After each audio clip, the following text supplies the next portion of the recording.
taking some of your questions to put on the flip chart over here so that our guest speaker has an idea of what's on your mind.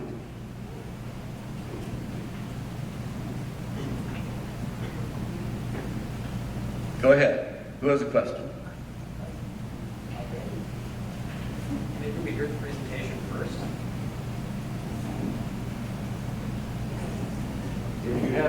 If there aren't questions that you want to make sure are answered, then we'll go ahead and move on. Well, I have a question. I sent a piece of mail to you. My name's Catherine Bennett. I rewrote the code in language I thought was relatively neutral. Did you read it? I actually don't know. I can't hear you. This is not a time, this is not question and answer. This is, we are taking your questions to put on the flip chart I'll put it up. And then, for them to keep in mind as they speak. So rewrite up the code.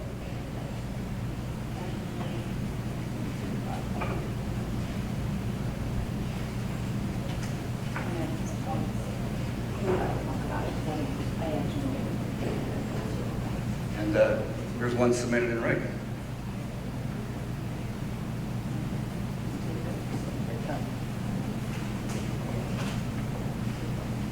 You read it out loud. Any other questions that you want to see on the flip chart here? Will coalitions continue to be fully funded as they are today?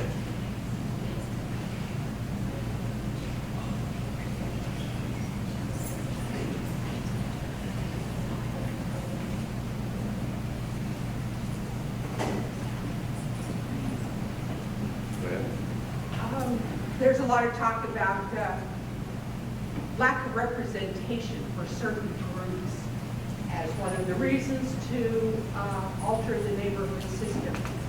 I would like to have addressed specific instances and or reasons and or groups that are not being addressed, since every single person in the city of Portland is in a neighborhood. And they can do it. It's just up to them. So, that's fine. Thank you. In the back. I'm interested in how you select. What is the real reason for this proposed change? Does it have anything to do with not liking what the neighborhood associations are doing?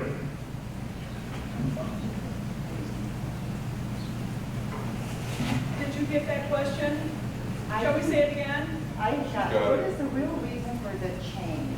And then the other question, I didn't capture fully, but I did hear it, I think I heard it completely. Can you give examples of lack of representation because everyone is involved in the neighborhood association? And then for the question I didn't get to be allowed yet was, why do you believe recognized community organizations involved with civic engagement should be handpicked? I can't hear. Okay, here I am. I've got it. Here, I'll come to you. Okay. We're just making sure that everyone can actually participate, and so we're making sure that things that are presented on the screen and on the flip chart will be read aloud so everyone can participate. So the question is, that has not been read aloud. Why do you believe recognized community organizations involved with civic engagement should be a hand-picked administrative task under your control as Director of Civic Life, as opposed to being an all-inclusive leadership role with the City Council? That is the most clearly written, clearly penned question. As you can see, my handwriting needs a little help. Other questions? Leslie. Can I ask a question about process? We're writing down questions now. Okay. This is a question about process. We're writing down questions now, but if people want to wait to hear what the presentation is and then ask questions, will there be time for those people to ask their questions after the presentation? And do the time allowed? Any other questions to put on the flip chart? So I have a loud voice. Can't hear you. I'll hear. Thank you. The Sweeney Equity and Inclusion Committee is actually looking to do equity and inclusion training, and I would like to know what resources are available to neighborhood associations who would like to begin that conversation and understand how we can, in fact, do better outreach to communities.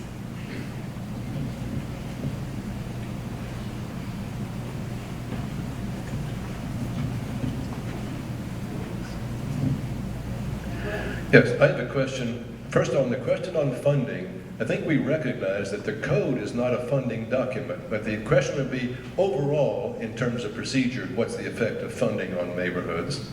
And the second has to do with, you may go through this in your procedure, but what is the likely effect on the neighborhood system of this code change?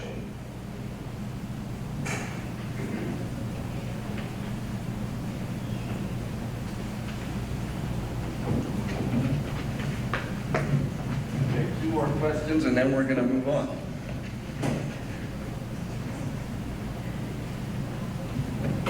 In your communications, there are a couple of flows of thought that I'd like to have clarified.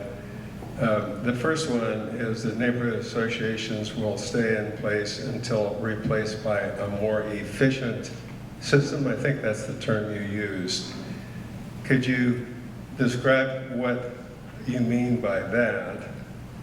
And the second thing is there seems to be a flow of thought that neighborhoods are an anachronism, old line, and the sense of place that we feel in living in a plot of ground is, real for us. So the sense of place is not an anachronism in terms of how we feel about living in the city, but you seem to equate it with any interest group that could have, the United States as its place. So if you could just explain why neighborhoods are now an anachronism and they don't have a special place in advising the city, I'd appreciate it.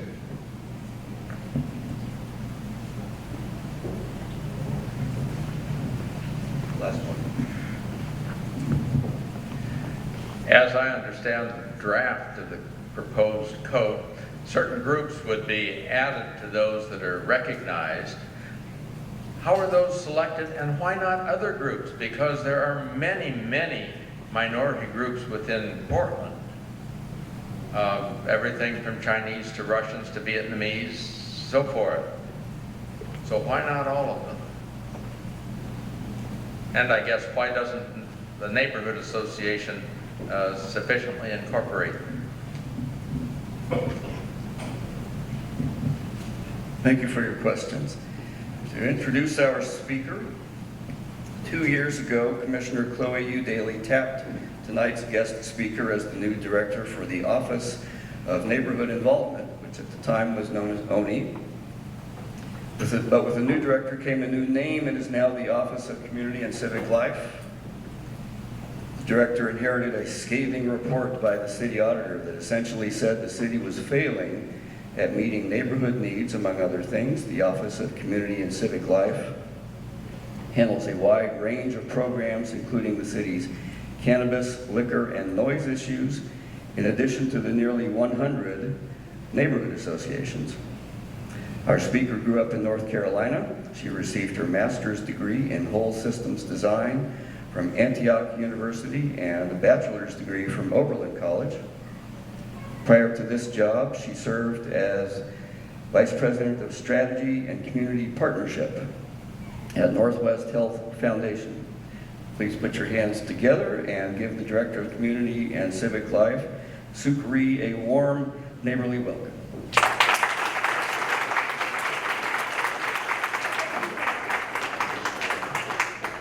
And just to be clear, Mr. Chair, Mr. Davis, we have until about 8 o'clock for this conversation because you have other agenda items.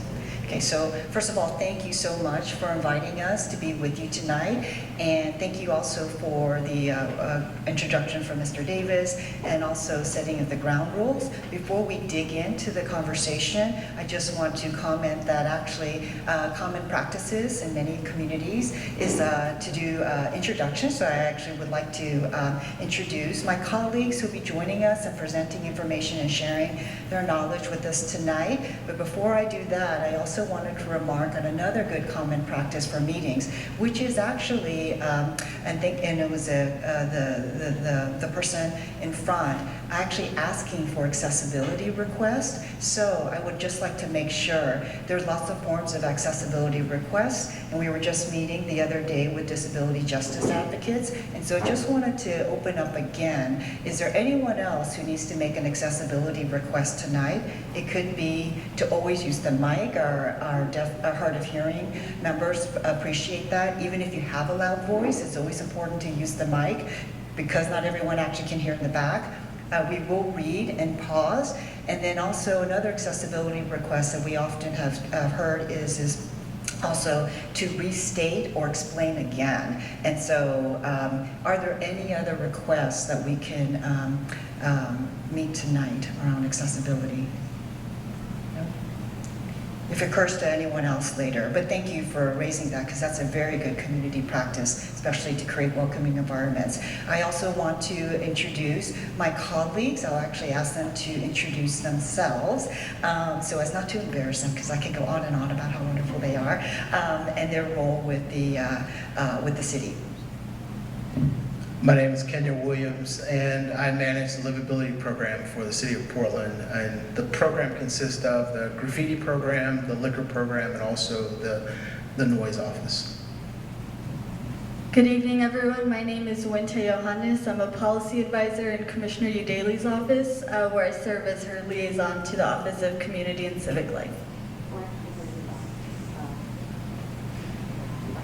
Another common practice for more inclusive community practices is actually also sharing your pronouns. And so I'm going to go back to ask people to share their pronouns. Yes, thank you. So I use she, her pronouns, and I also live in the Hillsdale neighborhood. I'm he, him, and I also live in Southwest Portland. I live in the Collins View neighborhood. And I use she, her pronouns, and I actually live in Rose City Park, Coley adjacent. So, and then as we talk tonight, please introduce yourself. Love to hear your names. If we already don't know them, we do see a lot of familiar faces in the room. And also, if you'd be willing to share your pronouns, that would be great. So we have many questions here, and some of them actually are going to, would probably be best addressed if we walk through a couple of things about what is actually in the code and to be presented to council that will help us have a similar understanding of the facts. And then we could also get into some of the more nuances of the questions that are presented. So the first slide says Multnomah Neighborhood Association and the date, September 10th, 2019. And there you have our logo at the bottom. So the next slide says, this is, and it addresses one of the questions in part. The proposed code will, and the first thing is name all Portlanders as the constituency for Civic Life, which is a city bureau. So city bureau should serve all its members. And am I in the way? Please let me know if I am. And the office will equally recognize the many ways groups organize, including by affinity, community, identity, issue, and neighborhood. So place absolutely is valued. And also the idea that all Portlanders, so all the groups, I think someone mentioned a few of the groups and the communities that are here. So yes, that actually is the purpose of the code. Secondly, the second bullet says to direct Civic Life to administer all programs and policies as assigned by City Council. And then maybe later on we will address some of the misinformation that is out there. One of the reasons why Mr. Kenya Williams is here is because there's some misinformation out there on Nextdoor and in flyers that, for example, we would not administer the noise program anymore. That is not true. So the code says all of the programs assigned to Civic Life now in the future they choose will be continue to be administered. The third bullet says, acknowledge the origins of our democracy and hold Civic Life accountable for ensuring equitable outcomes through its programs, investments, partnerships, and priorities. So the origins of our democracy include, as one of your members, or I don't know if she's still here, was sharing with me earlier tonight, include this is native land, as well as this is a state of Oregon, as well as this is the city of Portland, and we have neighborhoods and communities within that. But acknowledging the origins of our democracy is actually a critical condition for engaging all of us. And one example is, for example, if you want to talk to, more fully authentically engage communities that actually have been promised and entered into promises by the government that have been broken, you would understand why that community member doesn't just want to testify at city council or sit on an advisory committee meeting. They have a connection and a relationship with government that may not be the one that they trust. And so that's why we have to acknowledge that. There are members of our committee where the government has taken their children away from them, whether that's through sending children to Indian boarding schools, to being deported, to our child and foster care system, right? So when you want to engage all Portlanders, they have a different relationship with government, and some of our government practices have these lingering traumas and lingering shadows into communities. So that's why it's important to say we understand some of the origins of how we got here, and in order to fully engage all of you, we may have to address that reality together. And then the fourth bullet says, preserve existing benefits held by neighborhood associations and commit to informing citywide efforts to expand benefits to other communities. So absolutely. I'm going to also maybe at this point talk to you about some of the parts of the ordinance that will go to city council and help explain how we'll do each section. So what to expect at City Council. And it's important that we share this with you because some of it is updated and some of it is in response in real time to comments that we have heard.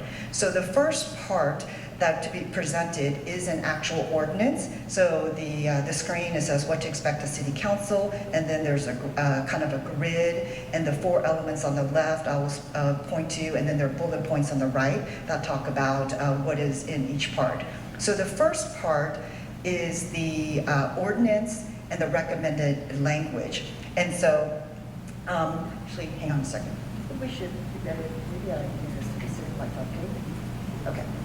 I'm going to actually take this same information, but we're going to pull up a website because the website is as interactive and we can go to that specific language. And I would like to ask, are any of you signed up for our Civic Life updates currently? Okay, fantastic. And maybe at the end of the night, if I can convince you of nothing else, is to all of you to sign up, please, because then it comes right to your inbox. And let me ask another question. How many of you receive the Sweeney News? Okay, wonderful. That's why we partner with neighborhood coalitions, because they can reach you in ways that we cannot as a city. And so I'm going to go back to what will be presented at City Council. So the percentage of you that actually get Civic Life updates would have received this on September 3rd. So the first thing is that here's the date and time, November 14th, to present the ordinance. There'll be can you see that? Can we make that larger? So what we're showing is a part of the Civic Life update, and it says what to expect at City Council session. The first bullet point is ordinance that includes the proposed language that will be presented. And then view this update for clarifications to section 060. Now, I'm going to guess that this crowd actually has maybe done a little bit of reading and homework, but if anyone actually needs me to walk through the proposed language, happy to do so. But right now, I'm focusing on the update to 060. Oh, I'm sorry, we already had that up. And it says, for the purposes of recognizing organizations as identified in other sections of City Code, the director must adopt a list of recognized organizations by administrative rule. including but not limited to neighborhood associations, district coalitions, business districts, and diverse and civic leadership partners existing on the effective date of this code. And then you'll see that there was a deletion. And the deletion is a response to your feedback in forums like this over the last several months, because there was especially this question: why should the director, why should a handpicked administrative task under your control, blah, blah, blah, you know, recognize groups, right? I'm sorry, who wrote this? I didn't mean to say blah, blah, blah. Yeah, so, thank you. So, actually, we agree. The section of this code is actually to preserve what we know and preserve the rights of neighborhood associations and coalitions and business districts right now. And we agree. So when you gave us that feedback and said, we don't know if you should, this is the part that's deleted. The second sentence was, the director may adopt administrative rules that establish a process and criteria for managing this list. And if the director does not adopt such rules, amendments to the list are subject to city council approval. We have no intention, I have no intention, and that was in there originally because attorneys like to maintain as much flexibility as possible for future folks, right? But we said that is causing confusion and concern, and I, at this point, would agree with that. Let's eliminate that to eliminate that confusion and concern. So as a direct response to your good feedback, we took that out to make that clear. And then we said, let's make it even more clear. Addition or deletion of an organization from the list must be made by city council ordinance. So it will be city council. So right now, we'll go back to the Civic Life Update section. And that's an important update, and it's an update in real time in response to what we're hearing. So then it says, the code said we would adopt an administrative rule, right? The first sentence, must adopt a rule. So at City Council, that same day that we present the code for their consideration, here's the rule. And it's also on our website, so it's easily available. And it says exactly what 060 says, per sections of 060 of proposed chapter 3.96. For the purposes of listed recognized groups, organizations as identified in other sections of City Code, this list is adopted on this date, adopted by council. And then you see the 7 district coalitions, you'll see the 95 neighborhood associations, 54 business districts, it's a multiple page. So, and we also said, any deletions or omissions will be corrected. We're also making sure that everything is spelled to the letter, because these are rules, and so making sure that everything is correct by the time it is delivered. So to give you a concrete assurance that if you're on that list, your benefits will be preserved through 060. Is it on this topic, sir? Okay. Do you want questions during the presentation, or should we wait? If it's super top of mind, and so clarifying question, that would be great, but maybe waiting, because then maybe I can answer your question in the presentation. So then you also hear presentations and reports at City Council. That's the 3rd bullet. And the 4th bullet says, and this is really important because I shared it here, we've been talking about it in groups, but this is really more new information. The 4th bullet says, a resolution to convene a multi-bureau work group to review cross-reference functions in City Code and work with a diverse range of stakeholders to make recommendations to Council for modernizing practices to equitably provide city services to more Portlanders. Now this resolution deserves a little bit of time. So the resolution is, what 3.96 or our code does is to recognize groups. But then, I'm going to step over here just to make that distinction. Other parts of code are where those benefits, notifications, and privileges are actually written. So, a notification in Title 17 around single-use plastics is actually written in Title 17. Notifications around urban canopy is written in another title. Lobbying, registration, and exemption, which is a benefit for those named in our code, Title 2. Planning and land use, Title 33. But those are the functions of other bureaus, and when they have a function, like I want to, planning and sustainability wants to contact you about restrictions on single-use plastics. It's in Title 17, it's their function, but what they do is they reference groups that, for notifications, they will reference groups named in 3.96, and then they can add to that list. And actually for Title 17, for that part of the code, it says groups named by community civic life, including neighborhood associations, and then they say B, anyone else who wants to be on a list. So sometimes it's not that these benefits can be freely shared. And in fact, bureaus have figured it out, that actually they don't only want to notify 95 associations and 7 coalitions. They actually, if you care about single-use plastics, all 5 of you, please sign up on the list and we will talk to you directly, right? So there are better ways, and some of these rights actually can be shared really readily, and other bureaus have been figured out. Now there are other parts of code that say, actually here's a benefit that only some groups have, and I'll refer back to Title II. It's elections and lobbying, and that's actually conducted by the auditor's office. So there is actually an exemption from lobbying registration and reporting if you meet 2 types. One is if you're media, and then secondly, if you meet 3 conditions. You're named in the Civic Life Code, you're incorporated in Oregon, and then you obey public meeting laws. But let's say you are incorporated in Oregon and obey public meeting laws, but you're not named in the code, then you can't be exempt, right? So there are currently only 3 types of groups can qualify under that exemption. So when there's a benefit like that, we don't tell the auditor how to do elections or lobbying. The point of the resolution is that if our role is to name groups, but the purpose is over here in other bureaus' functions, shouldn't we do that together?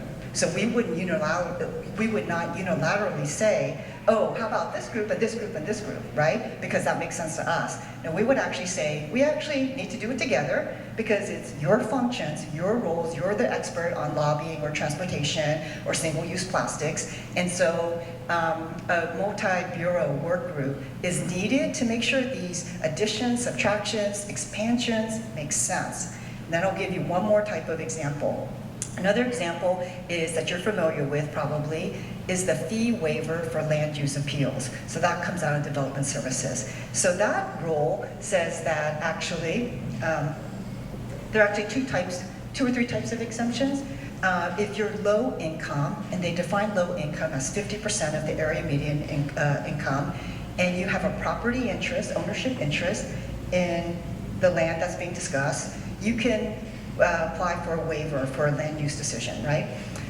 And if you're also, I think there's someone else who knows this better than me can talk about it. If you're low income and you've lived in the neighborhood for about 60 days, you could apply to have a fee waiver. So that makes sense. If income is a barrier, we're trying to reduce that barrier by providing a waiver. Then the other exemption is if you're a neighborhood association, which is actually, it only says neighborhood associations, not the business districts and the coalitions that are also named in code. So how did that happen? I don't know. But our question would be, we should actually maybe have the conversation with development services and maybe a wider group of stakeholders that say, what is the social or what is the intended social or policy outcome? Because this is government after all. When we provide benefits and privileges to some groups over others, you would have to say, it's because there's a reason. There's a good reason that it was started out this way. Well, what was that reason? Is it delivering the outcomes that we intended? Maybe that reason was 5 years ago and we vetted it and we think the circumstances are still the same and we should continue that. Maybe those reasons were 20, 30, 40 years ago, and maybe we need to have another conversation because who else might want to be on that list? So we would not unilaterally, and that's why we took that out. We have no intention to say we are going to add or take away names because they refer to other functions and other bureaus. We need that collective conversation and expertise, and we also need different stakeholders and different conversations. I would like to see a room full of this size for the single-use plastics conversation. We probably won't get that, but there are probably rooms that are 3 times as big for the land use waiver, right? Or maybe for the lobbying. And so these are not things that we want to tackle separately because they actually are related. So that is what the resolution is. So I'm going to repeat the proposed language. Many of you, because we know many of you, and we've been in these conversations over time, many of you say you support the values and the vision and where we want to go with the, especially with the equitable language. That's what the proposal is really is to do, is to get us to a different future, because we're a growing city, we've learned a lot, we're built on success, we're going to share our strengths. That's who we are as Portlanders. Then we're going to say, but let's preserve, but things are going to happen overnight, so let's make sure the admin role protects everyone who has a benefit today, because we don't have the next best thing yet. We're going to protect those, and we know who they are, and we know what they are. And then we say, and the pathway forward to get to these other decisions is not a single unilateral decision. We're going to engage other bureaus, other stakeholders, and we may have to take some of these types of benefits and privileges in different paths, because the notification one might be more simple. Mark my words, that probably would be the most complicated, right? The notification one might be more simple, anyone who wants to be on a list. Some of the other ones are going to take more time, more conversation, and different people. So, is it Kathy? No, Annie? In the interest of time, could we not get so much into the nitty-gritty of a particular circumstance and try to address the more general things, because we are losing our time. So I did that because there are a couple I feel like I was attempting, but may not have succeeded, to address some of these questions about some of the assumptions that the director wants to include, to do the list, the why do we recognize all Portlanders, and what's the real reason for the change. I think that there are other, I'm not sure if, is there any part of the presentation that you want to share that probably is important as background knowledge, or do you want to just address the questions? I don't know why you went so far away. We're covering the... All right, good evening. I will be brief because I can tell there are questions, but I wanted to speak a little bit more to the, one of the questions I hear is, if this work has to be done with other bureaus, then why does this change have to come right now? And so maybe addressing what it does within the Bureau will be helpful. So this conversation, and especially to the question of, are you doing this because you are unhappy with neighborhood associations? The answer is no. And what I would say to that too is we've been having this conversation with neighborhood associations since at least the 90s, that this Bureau has constantly asked itself, how can we make this system function better for those who are already engaging with it, and also for those who are not engaging. So this is not a new question. It's not the first time that the Bureau has attempted to make it better. What is different is that we asked more people, and we asked in different ways. And so the outcome that we have now looks really different, because what it does is it says we can't just add to this, right? We can't take the current code and write in that we will give these benefits to community-based organizations, or say we will do this for neighborhoods and community groups, and think that that changes the Bureau's practices about civic engagement, right? Because there are structural reasons that folks don't engage. It's also not fair to say, neighborhood associations, it is your job to be more diverse. And so the direction that this is going is to say, neighborhood associations, we know that you want to work with diverse neighbors. You want those partnerships, and it is the job of the Bureau to help create the conditions that facilitate those partnerships. That is a really different way of approaching the civic engagement work, and that is what changes for the Bureau. And I, will just add to that, I heard a question in here earlier about why don't you just list all of them? Why don't you list all the groups? In Portland, we're so lucky to have so many different types of groups. And I will tell you, even when we try to list the programs that exist within the Bureau, they have already become outdated. The last time we updated this code, there were programs like the cannabis program, for example, that didn't exist. So in the Bureau, we have programs that we run that are not reflected in the code that created the bureau that they're under. And so that is for government programs. Imagine trying to maintain a list like that for community groups. And the question too is, for what purpose is this list? I think the proposition in this proposed code is that we can do better than just list groups, right? We need to think about what are we trying to accomplish with each groups, and then how do we do that? And so if it's for the purpose of notification, that looks really different than if it's for the purpose of getting input on a neighborhood park, or if it's for the purpose of helping facilitate a neighborhood cleanup. That depending on the issue, the approach is different, and actually maybe the easiest thing we could do as government is create lists and say, check, we did that, that's community engagement, or that's civic engagement, and it's not, right? And that we actually have heard from communities, including from neighborhood associations, that you don't want a transactional relationship with government, you actually want a relationship with government.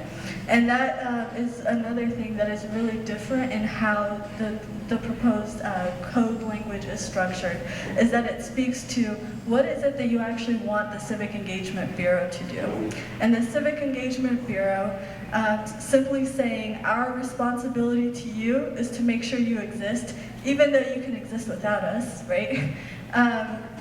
That does not actually, that we can do better than that. So I'll stop there, I see lots of hands. Could you define that? I'm sorry, could you repeat what you just said? You dumb it down a little bit. Because it Just sounds the like policy double speak, speak. it was just political speak, blah, blah, blah. Some of us understood it. I'm going to ask for another comment practice, good meeting practice, one person at a time, please, because we can't hear, so please just one person at a time. So the request was to maybe restate some of the main points that Winter just shared. No, actually just repeat her last paragraph. Oh, okay. Question about the existence and why we want government acknowledging that existence and defining what the role of the new civic leadership is. It sounded like that. Okay, so I'll try here. Let me put it maybe in a simple example. And please let me know if I need to say it another way. So throughout this, one of the things that we've learned through this process is what are the things that we assume to be true, right? One of those things is that if a meeting is open to everyone, that anyone will feel welcome there. And so that is what I hear from neighborhood associations. It's absolutely true, and it is the intention. What I also know is that in the code change process, we had 5 multilingual conversations. One of them was in English, the other 4 were in other commonly spoken languages. All of them had translation in every single language, including in English. And so why is it that in our Spanish-speaking conversation, for example, which had English translation, we didn't have a lot of English speakers, right? Because people felt like, I don't know if this meeting is for me.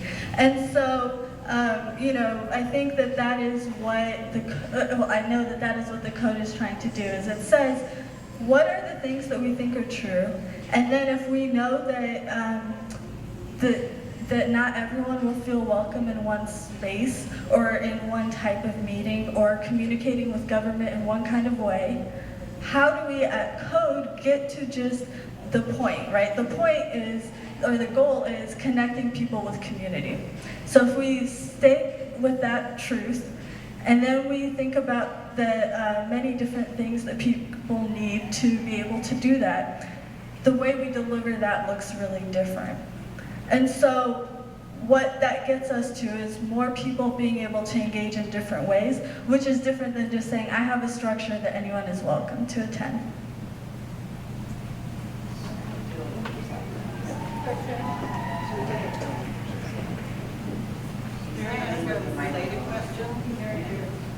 Could you also introduce yourself, and if you want to share your pronoun, that would be, because we would like to get to know you as well. I'm Mary Ann Fitzgerald, Vice Chair of Crestwood Neighborhood Association. You have a phrase here called modernizing practices to equitably provide city services to more Portlanders. What does that mean, and what is the fiscal impact to the general fund? What services are not going to be done because we're doing these services as well?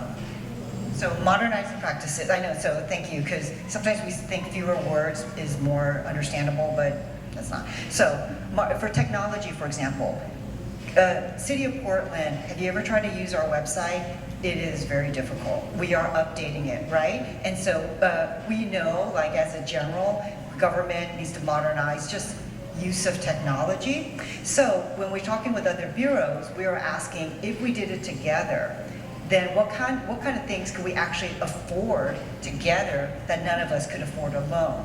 So please do not, I'm saying this as an example to illustrate. We're not making a promise. I don't know. I need all of you to witness that I'm not saying this is going to happen, right? It's just a for example.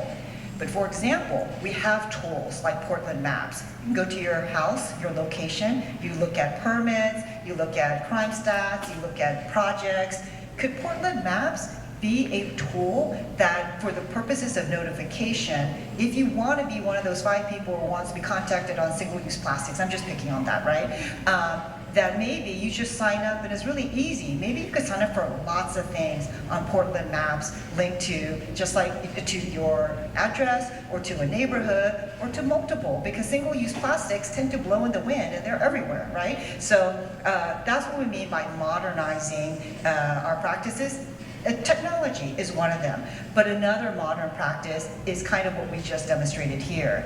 But another modern practice is accessibility, making it an expectation, a right, that when government puts out a community forum, etc., you can ask for accommodation and you will get it, and it would actually be meaningful. So that's a modern practice. We just did a modern practice here that our next generation is very good at, pronouns. There is a whole different world around non-gender conforming, and so the modern practices are not just about technology, it's about integrating the things we know and the things we fought for in terms of social movements over time. And then to equitably provide city services to more Portlanders. So right now, we know that City of Portland has hundreds of languages. You look at your schools, and there's hundreds of languages spoken there. We have 9 Harvard languages. So we're not quite there yet, right? As a City of Portland, English and 9 other frequently spoken languages. So to more equitably provide city services, as what Winter was just saying, how do we then actually reach all of those groups that are not even comfortable in those 9 languages, right? So we need to, but they are important. If there's a snow day, if there's actually a terrible catastrophic event, if there's a reason for everyone to be counted, census 2020, please remember that, and we're going to need all your support. There are many reasons why we need to reach every single one of us when it really matters, and so that's why we need to develop equitable practices so we can reach all Portlanders, because there are things that really matter to all of us as a city, and that's a really long list, and we could actually get there. Hi, I'm Leslie Hammond. I'm the Sweeney president of the Southwest Neighborhood Inc. We have about 70,000 people that live in these neighborhoods, and we send reports to you on a regular 6-month basis. We have about 27,000 people who participate in either a coalition-sponsored event or a neighborhood event that all of you put on. In the last code revision committee, and I went to 6 of the 8 committees, the committee said that there would be a period of time for the current code to exist, and then it would cease to exist.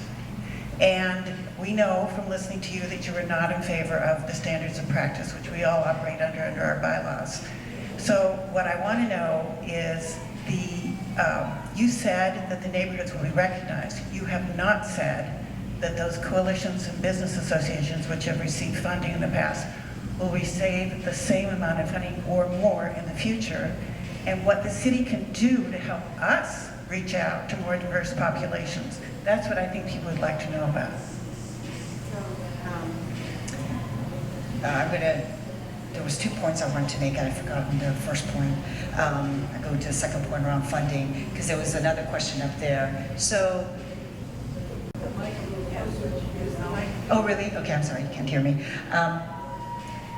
The gentleman said it over somewhere over this section that it's not a funding document. We as a city adopt our budget year by year. There is no commitment, although there's a presumption, you know, there's no commitment for for July 1st, 2020, because our budget year ends on June 30th, right? That's just a practical thing. I cannot make a commitment, no one can, mayor can, city council can, for budgets that are not adopted. So, and we've had a series of, if you paid attention to the last budget forums or not, we have been growing our ongoing commitments, and we've had some good revenue, but ongoing commitments and revenue are not the same thing. It's like saying I had a bonus at work, but I'm gonna, my mortgage, right? So it's like, you need a bonus at work every year if you're gonna count on that to pay your mortgage. So our ongoing commitments have expanded exponentially as a city over the last 10 years,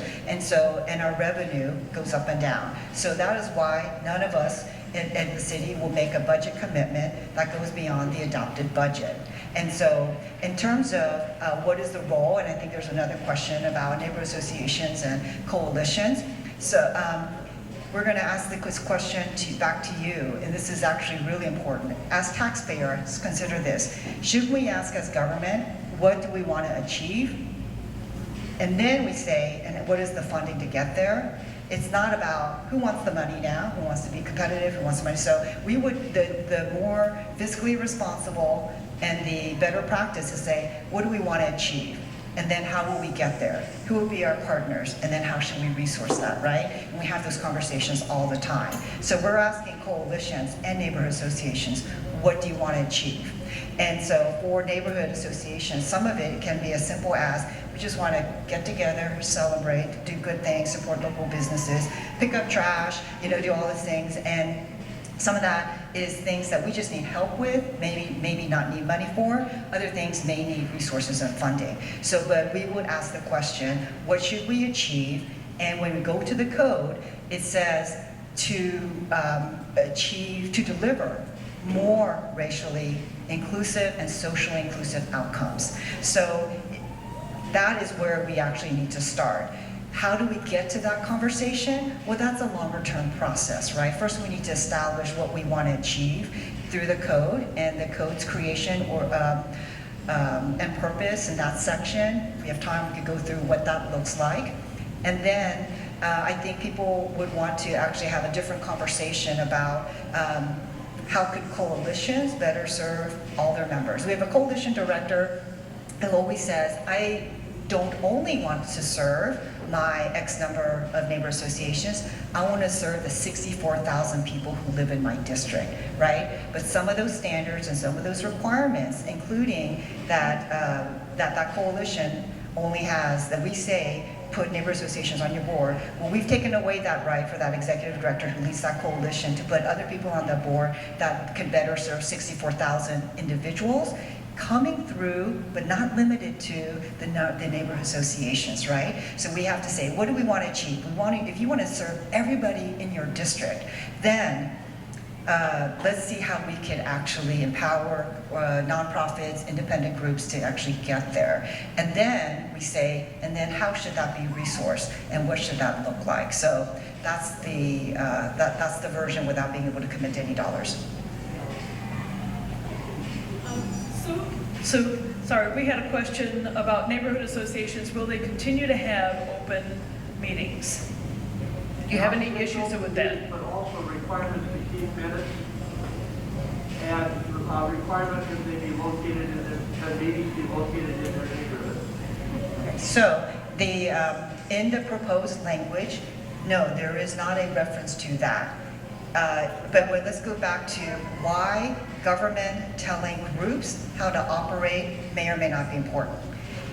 Government telling groups that you need to do X, Y, and Z, whether it's open meeting, grievance policy, or minutes. First of all, if you want to do that, you decide how you should best govern yourself, what relevance and accountability to your members look like to you. And so we actually trust that community has wisdom to organize themselves. But let's go back to why we might want to do that. If it's so you could get the notification on single-use plastics, we actually don't care if you have a board or not, or if you're actually involved in an organization or not. You could be an individual. So for that, do we need to tell you how to do things? Maybe not. If we're talking about, for the purposes of lobbying exemption, yeah, that might come with more rules. And that might be really important to say you must follow X, Y, and Z.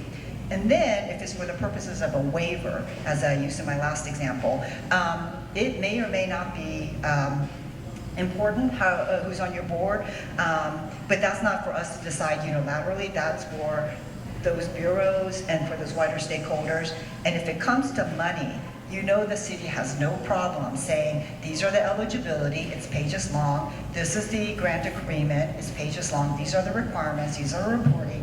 And so when it comes to money, and I think that's what many people are concerned about here, is that there will be eligibility rules, reporting, all those things, and that might be the most important time when we want to know about how you govern or how you operate. But we may not really care if you want to show moving in the park. We just want to help you do that. My name is Gary Berger. I'm the current president of the Hillside Neighborhood Association. I want to make sure you've heard us. We as neighborhoods represent the entire city.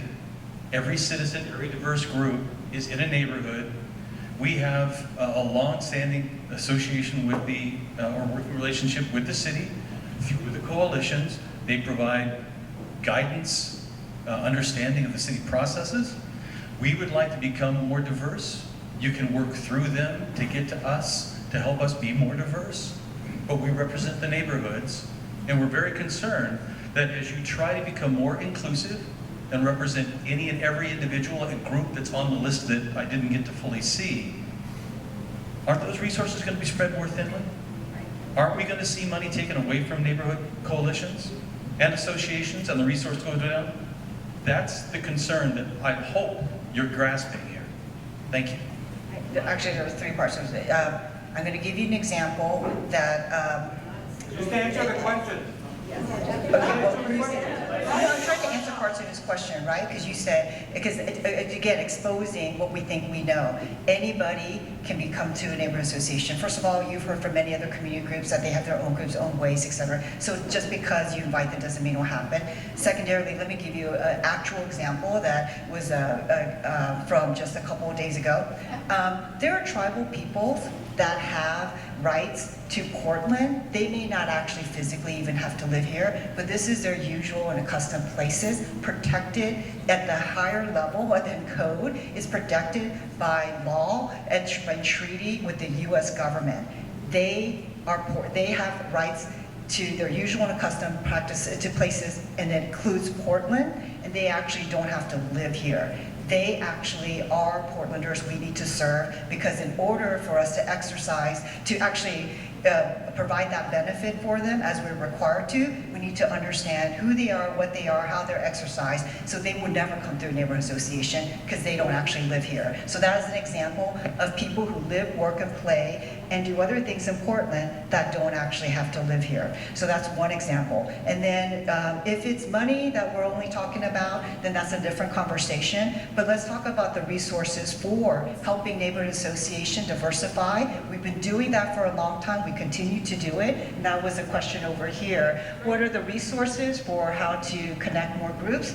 So you have a forum coming up, Wilson High School, September 24th, to address anti-Semitism. Thank you. Okay, yes. Please everyone show up in support of your students. And if you don't know what that's about, you can learn more, and there's a resource for you right there. This incredible woman is actually there's another resource. Dawn is over there.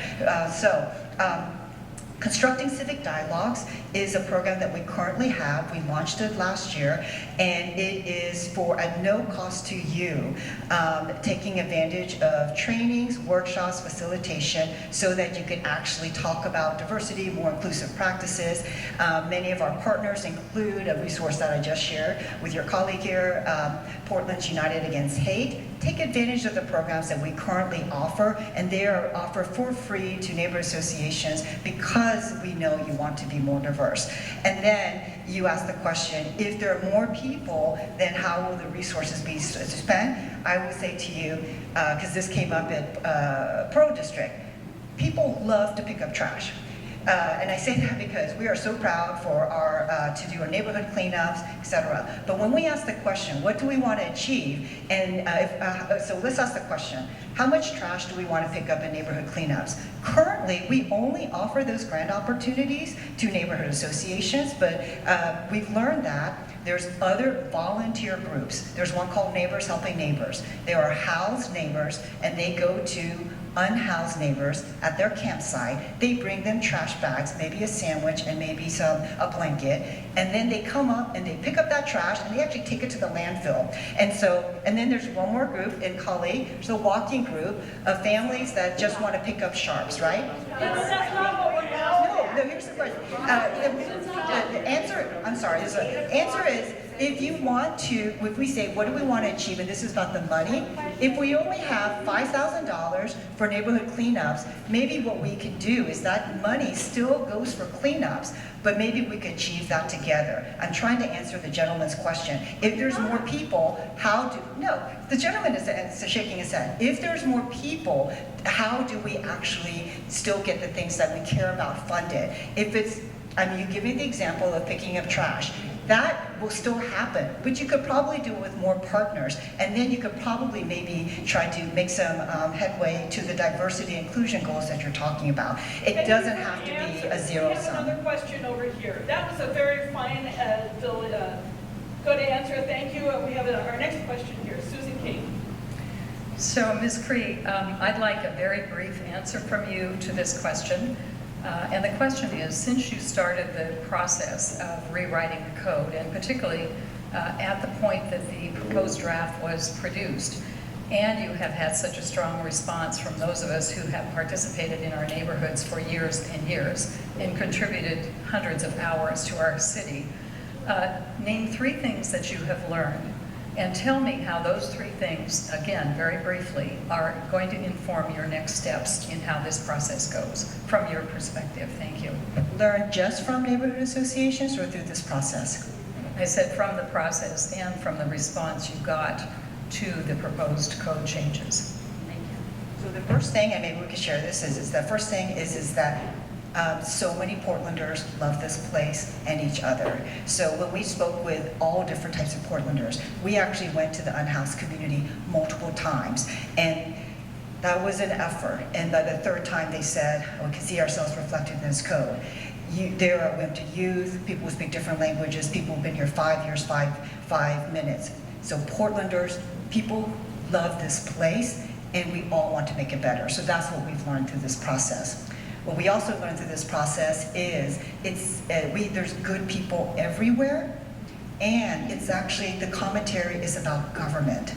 The comment is, what has government done to lift up one group, maybe unintentionally, and for very good reasons in the beginning, but over others. And so government should actually, our better role is to shine the floodlight and see the whole system, rather than just a spotlight, and after a while, willingly ignore that there are other parts of the system that want our attention. So that's the second thing we learned. And then I just want to make sure that Kenya, or do you want to add something else we've learned? Okay, this is the third one. So the third learning, and for me is, and I said this a little bit at the beginning, but that we've actually been having this conversation for a really long time. And maybe this gets to the funding question as well. What has changed? I think for me, I've learned 2 things. One, we have many other groups saying, it is your right as government to serve us too. we are also here, and we have been engaged in this code process in a way that we have never been before.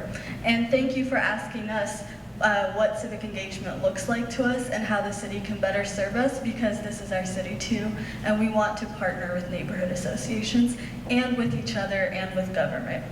The second thing that I've learned very quickly is that the approach of the Bureau has changed, right? Because what we've said in the past, and those of you who have read the Community Connect report or have been in these conversations about coalition funding before, what has been true and what has been actually bolded in these reports is we believe in equity, but any changes cannot be at the expense of changing any other funding or any other programs.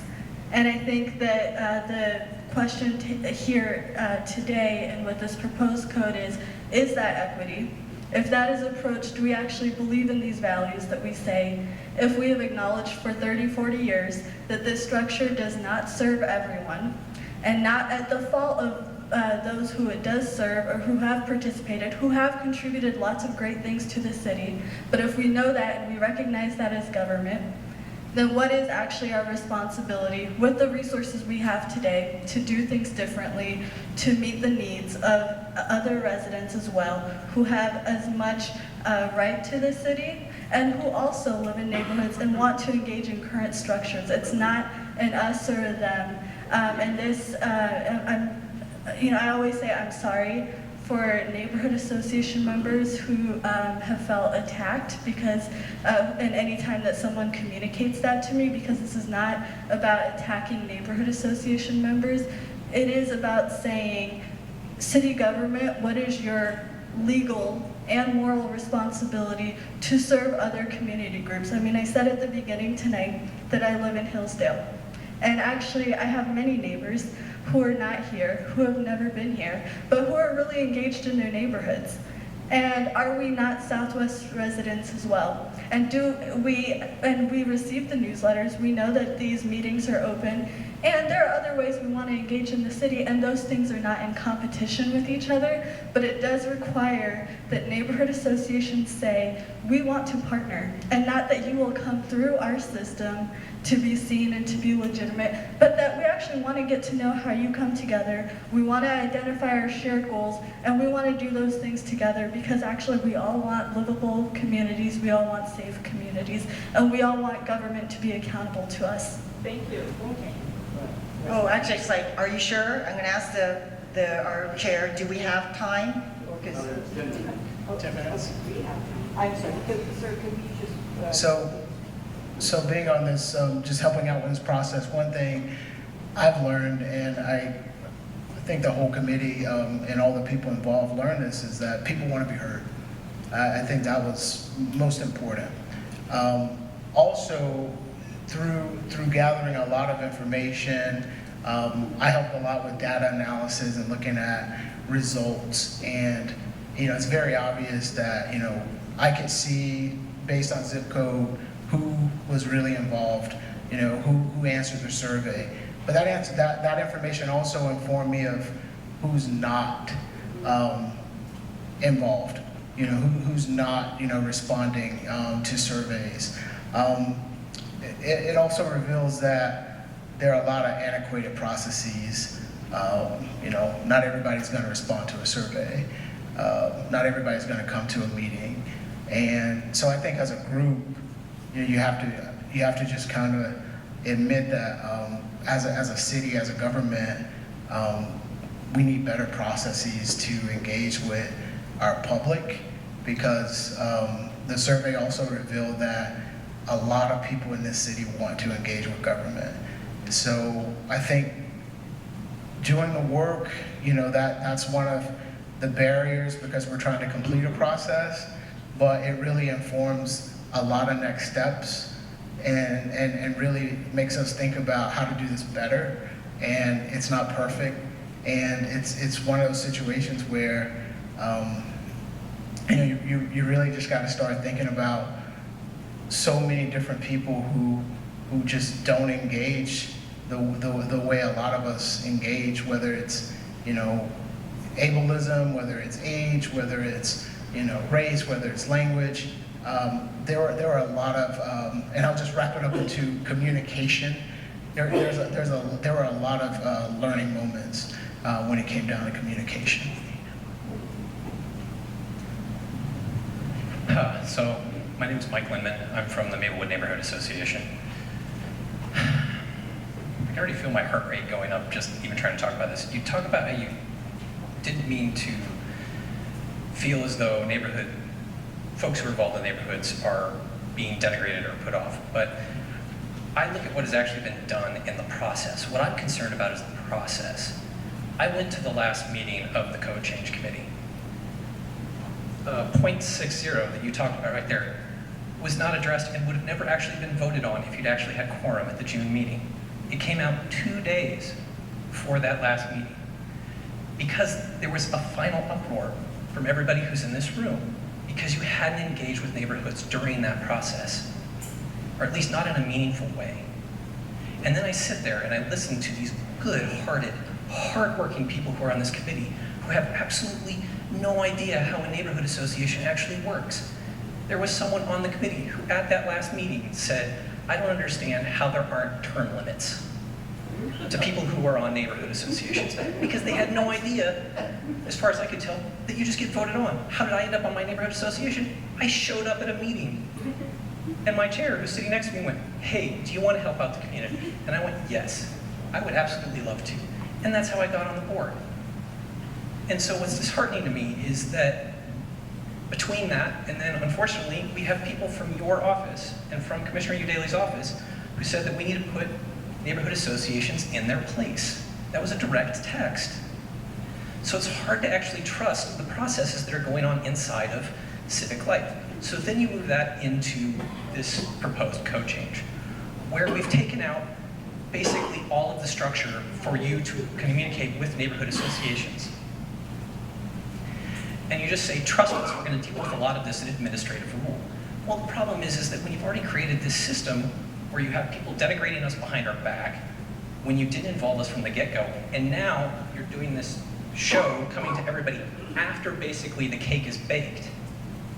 And would have been before committee if you hadn't gotten this pushback, because originally it was supposed to be September 3rd that this was discussed before City Council, until you got this pushback, and now we're looking at November because you're now doing the outreach that should have happened a long time ago. I don't understand how this became so antagonistic. It frustrates me to my core. This room should be your biggest advocates for everything that is going on, and that is not how this has played out whatsoever.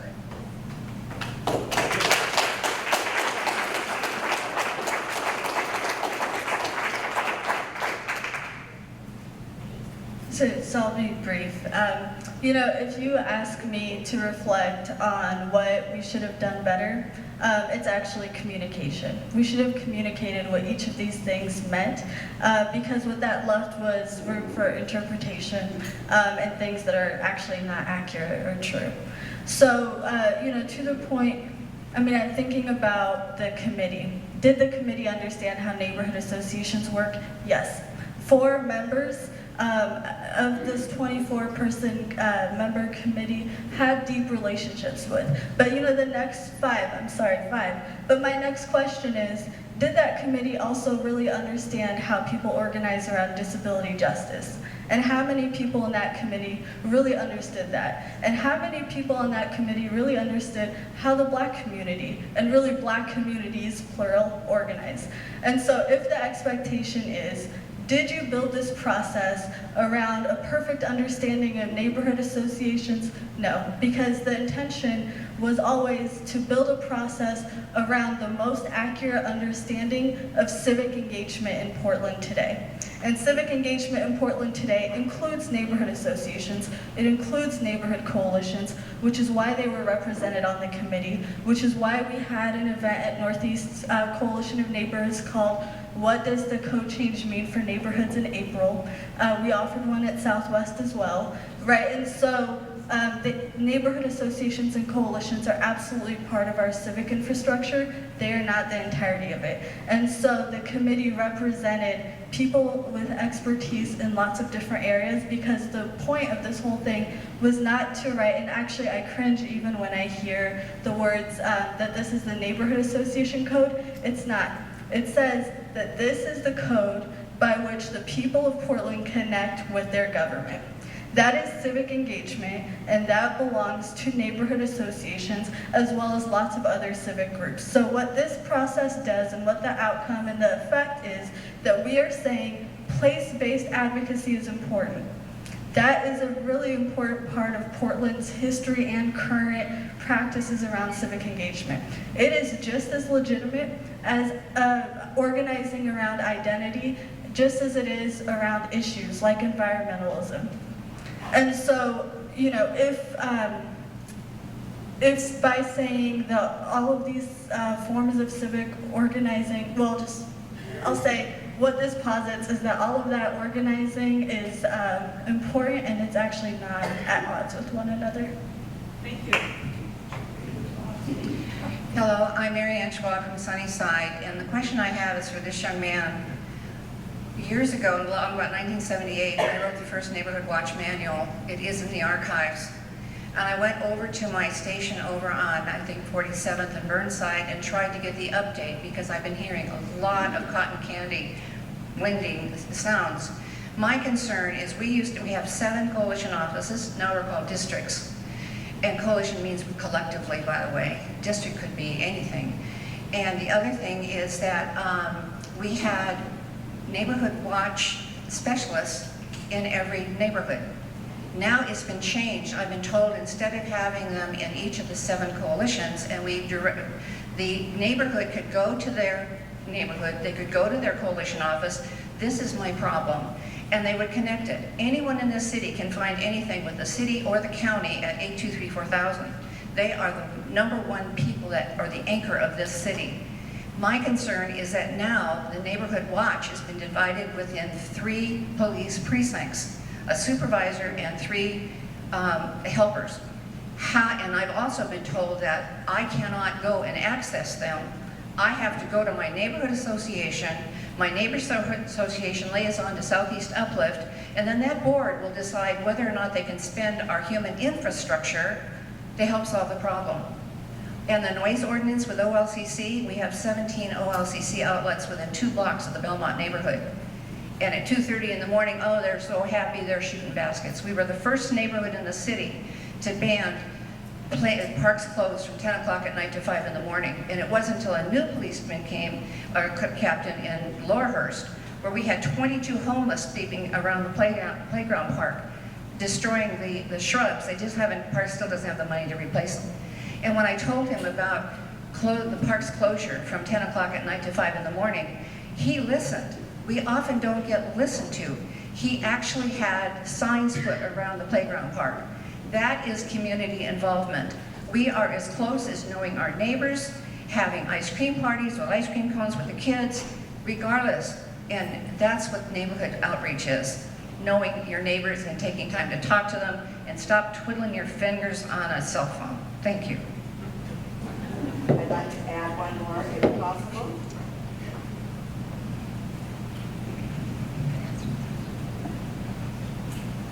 My name is Carolyn Rundorf. I've been in the Hayhurst Neighborhood Association for almost 40 years. Is there a maximum number of partners that can be included in this code? Because I read in the Tribune as of last Thursday that you're proposing adding 6 new partners. I do not believe there's a single person in this room that would oppose adding more people in.